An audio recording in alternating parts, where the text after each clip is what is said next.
There's no thing for the sound to vibrate.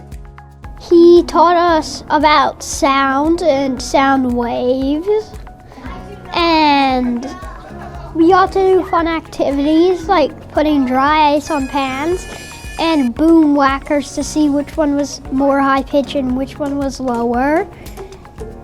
And we got to change people's voices, and I got to do it to one person, and I made them sing the ABCs very, very weirdly.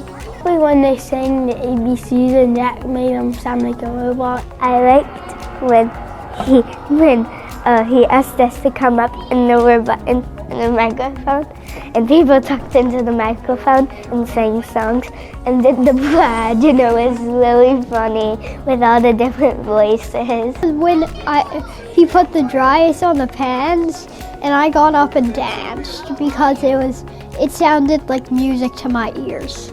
He put a giant slinky on my desk, and another student came up and they pretended that the slinky was sound waves, and they stood apart, and then they waved it up and down, and it was very, very fun.